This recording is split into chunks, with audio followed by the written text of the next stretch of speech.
Everyone, आप सभी का स्वागत है ट्रेडिंग साइकोलॉजी के इस नए सीरीज में। यहाँ हम एक इंटरेस्टिंग और नेग्लेक्टेड पार्ट को कवर करेंगे जो है ट्रेडिंग साइकोलॉजी। फाइनेंशियल मार्केट में ट्रेडिंग करने के लिए काफ़ी सारे स्किल्स की ज़रूरत होती है, जिनमें से ट्रेडिंग साइकोलॉजी एक नेग्लेक्टेड एरिया है, स्पेशली इंडिया में।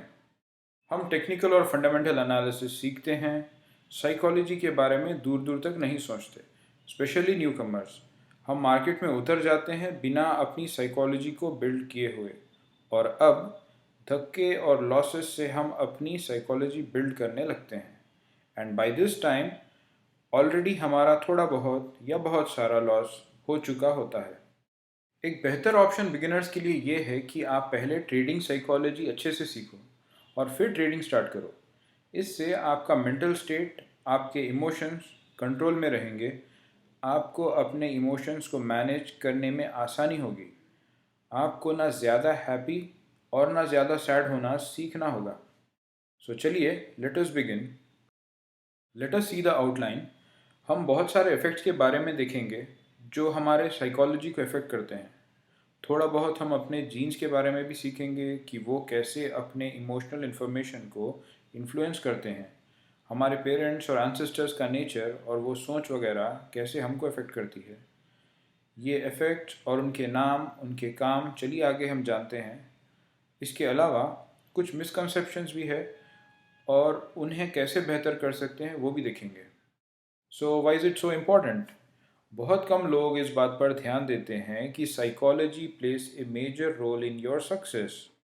हमको ये बात बहुत कम सुनने में आती है कि ट्रेडर्स फेल हुए क्योंकि वो टेक्निकल एनालिसिस में ठीक नहीं थे, या फिर वो फेल हुए क्योंकि वो फंडामेंटल एनालिसिस में वीक थे। It always comes down to this कि वो फेल हुए क्योंकि वो अपने इमोशंस को ठीक से हैंडल नहीं किए थे। आपको समझ आ रहा होगा कि how important is trading psychology. आपको अपनी ट्रेडिंग स्ट्रैटेजी पर कॉन्फिडेंस हो सकता है। आप technical analysis, fundamental analysis, risk management में माहिर हो सकते हैं, पर आप अच्छे से ट्रेडिंग नहीं कर पाओगे अगर आप अपने स्ट्रेस, इमोशंस, फियर, ग्रीड को ठीक से नहीं मैनेज करोगे तो। इनफैक्ट ये सबको एक सपोर्ट सिस्टम चाहिए जो सिर्फ साइकोलॉजी से ही मिलता है। आप खुद डिसाइड करिए अब कि साइकोलॉजी सीखना कितना इम्पोर्टेंट है। वन क्विक क्वेश्चन हियर, आपको ट्रेडिंग साइकोलॉजी सीखना है तो उसके लिए कितना टाइम देना है, या फिर आपको अपने इमोशंस को कंट्रोल में रखना सीखना है तो उसके लिए कितना टाइम देना है? Answer is, as trading psychology is the most important aspect, more important than technical analysis, risk management, your strategy. क्यों इम्पॉर्टेंट है? क्योंकि आप technical analysis, risk management, strategies को फॉलो नहीं कर पाओगे अगर आप इमोशनली कंट्रोल में नहीं हो तो। साइकोलॉजी सबके लिए सेम नहीं है। जैसे कुछ लोग ज़्यादा इमोशनल होते हैं, कुछ लोग कम होते हैं, कुछ लोग जल्दी हैप्पी या सैड हो जाते हैं। ये आपको अपने इमोशनल लेवल्स खुद पहचानना है और उस पर वर्कआउट करना है। So it is really dependent on you. बहुत सारे लोग साइकोलॉजी को लेके स्ट्रगल कर रहे होते क्योंकि वो लोग साइकोलॉजी सीखने में ज़्यादा टाइम नहीं देते जितना स्ट्रैटेजीज़ बिल्ड करने में देते।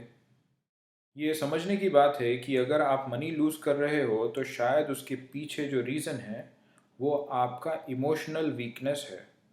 मे बी आपके स्किल्स और नॉलेज अच्छे हो सकते, पर आप साइकोलॉजिकली, इमोशनली वीक होंगे, और इसमें आपको उस पर वर्कआउट करना ज़रूरी हो सकता है।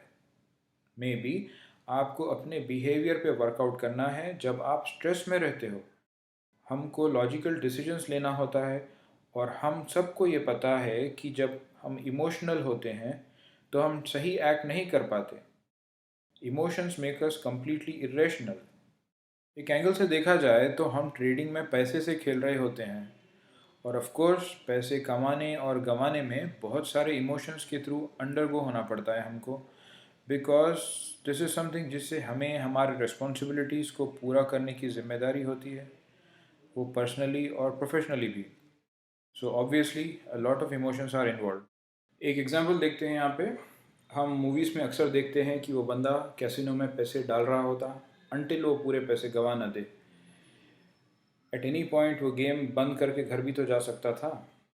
Same case, they are all driven by emotions, और एग्जैक्टली ये ट्रेडर्स के साथ भी होता है। सो आप ये मत सोचो कि आपके अंदर इनबिल्ट क्वालिटी है इमोशंस को हैंडल करने की। पर्सनल लाइफ से डिफरेंट है ट्रेडिंग। यहाँ के इमोशंस को हैंडल करने में प्रैक्टिस लगती है, सीखना पड़ता है। Let us enter into our core area. हम शुरुआत करेंगे स्टेटस क्वो बायस से। इसका मतलब देखते हैं। ये एक सिचुएशन है where we give preference for current state of affairs. मतलब जो चल रहा है उसे चलने दो, चेंजेस को अप्रिशिएट नहीं किया जाता ये सिचुएशन में। स्टेटस क्वो का मतलब है कोई आइडिया या प्रिंसिपल या मेथड जिसका जो पोजीशन है करंट सिचुएशन में उसे वैसे ही मेंटेन करना। जनरली हम सुनते हैं कि एम्प्लॉयज़ ने कुछ एसोसिएशन या यूनियन बना लिया क्योंकि they wanted changes in their current situation, या फिर हम ये बोल सकते हैं कि वो स्टेटस क्वो में चेंजेस चाहते हैं। बायस का मतलब है प्रेजुडिस या पार्शियलिटी या फेवरेटिज्म। हमको जेंडर बायस वर्क प्लेस में देखने को मिलता है जहाँ एक जेंडर को बेहतर या सूटेबल माना जाता है कोई काम में ओवर द अदर जेंडर। हम देखते हैं कि सिविल इंजीनियरिंग में लड़के ज़्यादा होते हैं। ये फील्ड को जेंडर बायस मानी जाती है। आई होप स्टेटस को और बायस ये दो आपको समझ आ गए होंगे। अब हम देखेंगे कि ये ट्रेडिंग में कैसे अप्लाई होते हैं। सो हियर स्टेटस को या जो करंट सिचुएशन है उसको एक रेफरेंस पॉइंट जैसे कंसिडर किया जाता है, और इसमें चेंज जो भी आता है उसको लॉस माना जाता है। इससे रिलेटेड बहुत सारी स्टडी की गई है और बहुत सारे पेपर्स ये कहते हैं कि ये बयास हमारे अंदर है, ये इंसानी फितरत है। फॉर एग्ज़ाम्पल, हमारा ड्रेसिंग सेंस, हर इंसान का अलग होता है ड्रेसिंग स्टाइल, और वो यूजुअली चेंज नहीं करते। ड्रेसिंग स्टाइल से लोग भी पहचाने जाते हैं हमारे आसपास के, राइट। सो ये ह्यूमन नेचर है। हमारे अंदर की ये क्वालिटी ट्रेडिंग में बहुत इफ़ेक्ट करती है। ट्रेडर्स अपने स्टॉक से निकल के कोई और स्टॉक में एंटर होने में डरते हैं। वो अपने करंट सिचुएशन में बेहतर फील करते, दूसरे स्टॉक में एंटर करना रिस्की लगता है। ये समझने वाली बात है कि हमारे पास 1000 डिफरेंट ऑप्शंस होते हैं ट्रेडिंग में, और फिर भी ये बहुत डिफ़िकल्ट लगता है कि हम अपनी ट्रेड से निकल के दूसरे ट्रेड में एंटर हों।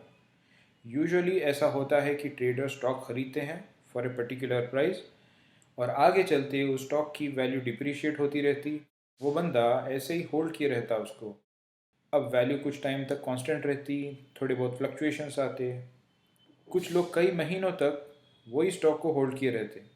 क्यों हम वही स्टॉक में रहते जबकि हमें पता रहता कि उसकी वैल्यू उस डायरेक्शन में नहीं मूव हो रही जैसे हम चाहते हैं। हमारे पास 1000 डिफरेंट ऑप्शंस है, अपॉर्चुनिटीज़ है, हम तब भी सेम स्टॉक में क्यों रहते? दिस इज स्टेटस क्यू बायस। लोग वेट करने में टाइम ख़राब कर रहे होते कि शायद उनके उस स्टॉक की वैल्यू बढ़ जाएगी। तो ऐसा तो नहीं है कि हमें उस स्टॉक से कुछ खास लगाव होता है। हम डरते हैं कि बाहर निकले या नहीं, और जब बाहर निकलते हैं अगर उस स्टॉक की वैल्यू बढ़ने लगती है तो we undergo depression, pain and regrets, all such negative emotions arise. So therefore ऐसे सिचुएशन से डर के हम उसी पोजीशन में रहने लगते हैं। इसमें हमारा फॉल्ट नहीं है, ये ह्यूमन नेचर है, ये कॉमन है, ये हम सबको सिमिलर फील होता है। यहाँ पर हम सबको ये सीखना है कि हम इस बयास से बाहर आएँ। हमें थोड़ा एक्स्ट्रा एफर्ट लगाना है और हमें अपने कंफर्ट जोन से निकल के बाहर आना है। एक ऑसम टिप यहाँ पर यह है कि हम अगर अपने ट्रेडिंग प्लान को टाइमलाइन बनाकर फॉलो करें और पहले ही डिसाइड कर ले कि अपने ये स्टॉक या इस पोजीशन में कब तक रहना है।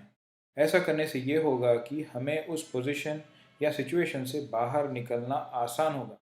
कुछ भी डिसाइड करो बेस्ड ऑन योर स्ट्रैटेजी, आप 10 दिन होल्ड करो या 1 महीना, बस पहले डिसाइड करके रखो और वो टाइम होते ही किसी भी हाल में बाहर निकल जाओ। ये एक रूल है और आपको इसे किसी भी हाल में फॉलो करना है। ये रूल का काम यही है कि आपको स्टेटस को बायस को कम्प्लीटली एलिमिनेट करना है, वरना आप स्टॉक्स को काफ़ी टाइम तक होल्ड करके रखोगे और बहुत सारे अपॉर्चुनिटीज़ को मिस कर दोगे। सो ये था स्टेटस क्वो बायस, और आगे हम ऐसे ही साइकोलॉजी से रिलेटेड इफ़ेक्ट्स देखेंगे और उन्हें कैसे हैंडल करना वो भी सीखेंगे। Happy trading everyone. Thank you for watching. Please post any questions you have in the comment section. Also, do not forget to like and share the video and subscribe to the channel. To find us on Twitter, Telegram, and Facebook, use the username NiftyBN. Also, we post some of our trades to the community tab, so do not forget to check that from time to time.